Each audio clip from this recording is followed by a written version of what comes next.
Friends, Romans, countrymen, lend me your ears. Is it just me, or is my hair a little bit spikier today?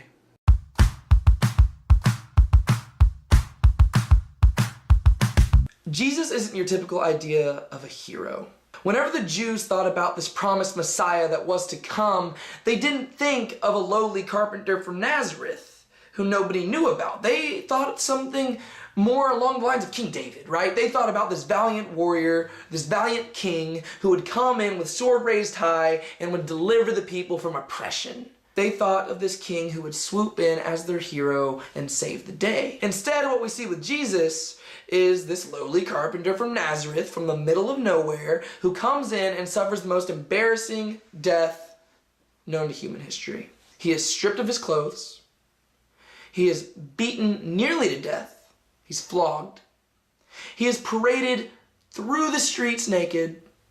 He is hung up on a tree on a public highway where everybody can see him and spit on him and make fun of him, and he dies. This is not your typical idea of a hero, nor is it your typical idea of God. Let me put it this way. The hero of our story was killed by those he came to save in an act of public humiliation on the eve of the holiday meant to celebrate the Lord's salvation of the people. People don't understand it, and they made fun of it. We are the only people who would brag about the fact that mankind killed God. It's even more perplexing when you realize that he wanted it to happen. Not only did he want it to happen, but he looked forward to it. I was reading Matthew chapter 26 today, and something stuck out to me more than it ever had before. It was as if God was speaking to me and pointing this out to me because it's so beautiful. Because whenever you read the biblical text, you see that Jesus was in control the entire time. Not only do we have a paradoxical story here, but we have one that makes zero sense to our human minds. The hero willingly dies for the villain. Matthew chapter 26. When Jesus had finished all these sayings, he said to his disciples, "You know that after 2 days the Passover is coming, and the Son of Man will be delivered up to be crucified." So what we have here is Jesus in Jerusalem with his disciples, and he turns to them and says, "Hey guys, the Passover is coming up soon. I am going to be delivered unto death." Jesus is very aware of what's going to happen to him. He isn't going to be pushed off a cliff.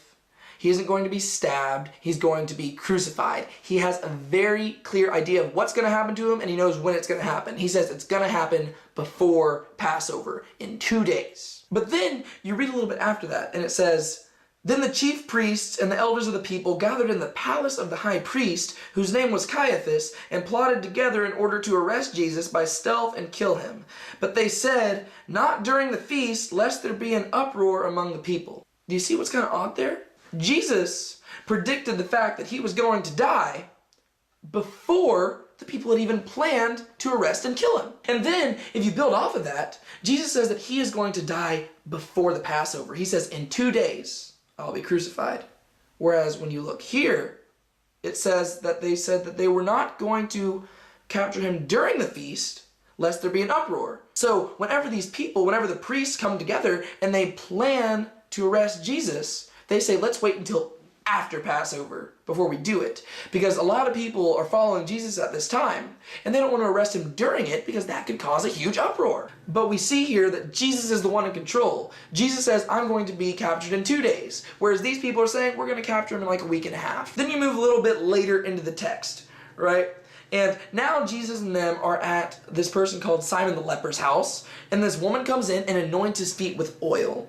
And the disciples throw a huge fit. They have a huge fuss because this woman is wasting money by pouring oil on Jesus' feet. And Jesus turns to them and says, "Why do you trouble the woman? For she has done a beautiful thing to me. For you always have the poor with you, but you will not always have me. In pouring this ointment on my body, she has done it to prepare me for burial." This is really interesting because once again, Jesus is talking about how his death is coming up. This woman is preparing him for burial. He is telling them that they will not always have him. He's going to be gone very soon. And the disciples, for some reason, just don't seem to get this. But it gets even weirder when you go a little bit later in the text, because we have Judas going to the priests and agreeing to betray Jesus, because this seems to be the last straw for him. And Judas goes, and he accepts money to betray Jesus, and it says, and from that moment, he sought an opportunity to betray him. So it's almost like the Bible is proving that Jesus was in control by giving things in reverse. Jesus says, hey, I'm going to be crucified. And then after that, the priests start planning his crucifixion. And then Jesus says, yes, I'm going to be dead very soon. And then Judas starts looking for a time to betray him. Whereas you would typically expect it to be the other way around. The people plan to kill Jesus, Jesus talks about being killed. Judas looks to betray Jesus, Jesus talks about being killed. But instead, he acknowledges the foresight because he knows. In John chapter 13, you see the exact same thing. It says, now before the feast of the Passover, when Jesus knew that his hour had come to depart out of this world to the Father, having loved his own who were in the world, he loved them to the end. We see Jesus gathering people together, gathering his disciples together for this final meal that they're going to share. Because it says that it is before the feast of the Passover and Jesus knows that his hour had come, despite the fact that the priests don't plan on capturing him until after the Passover. A little bit later in the chapter, it gets really good. After saying these things, Jesus was troubled in his spirit and testified, truly, truly, I say to you, one of you will betray me. He knows that Judas is going to betray him, and he acknowledges this. The disciples looked at one another, uncertain of whom he spoke. One of his disciples, whom Jesus loved, was reclining at the table at Jesus' side, so Simon Peter motioned to him to ask Jesus of whom he was speaking. So that disciple, leaning back against Jesus, said to him, Lord, who is it?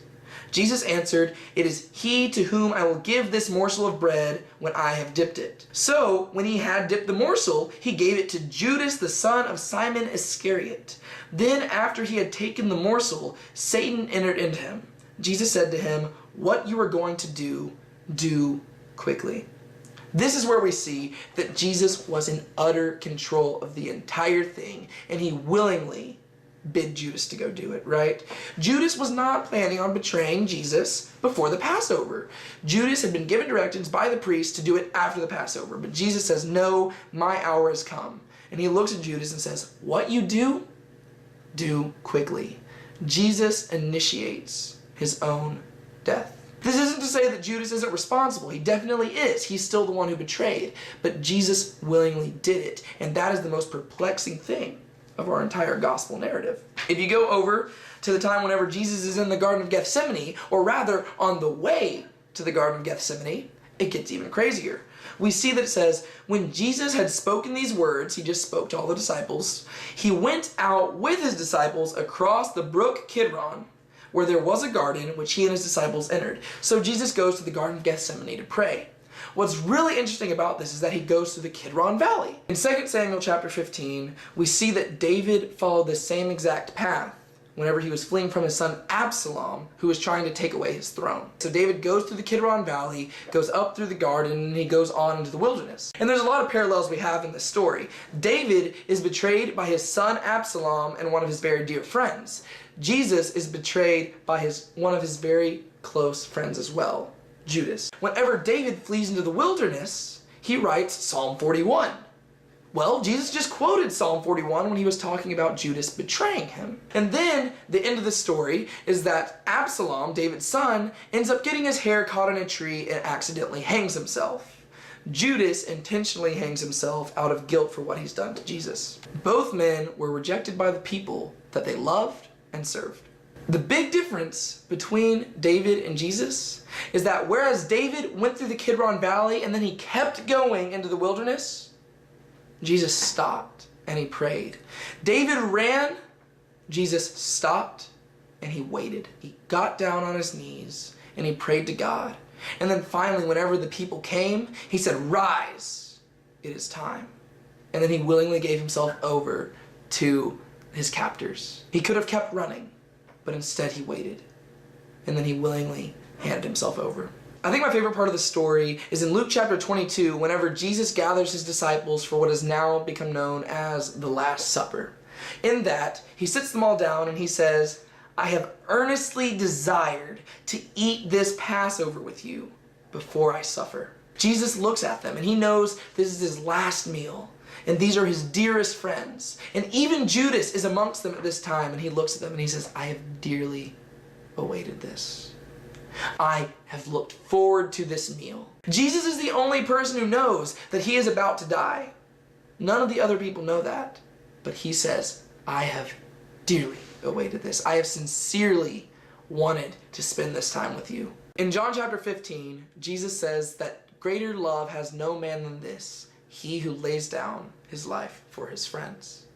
But here we have something even bigger and better than that, because Jesus is not only laying his life down for his friends, but he looks forward to it. It's not really easy to want to lay down your life for your friends, but it's a whole lot easier than looking forward to it. Jesus looked forward to it because he knew that through his death, we would be able to be with God once again.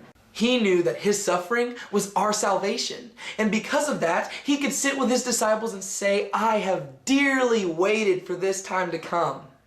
Even though he knew that the next few hours would be the hardest hours anybody had ever experienced on earth. He would be stripped, he would be flogged, he would be marched down the street and impaled on a cross.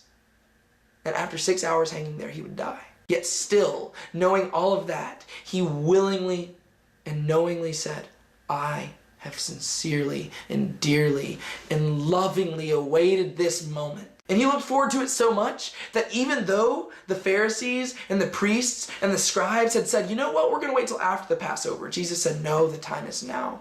Because he couldn't wait.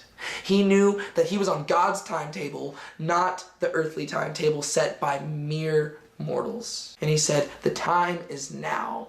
What you do, do quickly, because I want to do this for you. I have sincerely and dearly and lovingly looked forward to this moment, and I want to die for you. Jesus was in control the entire time. All this being said, the question I have for you is, in light of this love, what will be your response?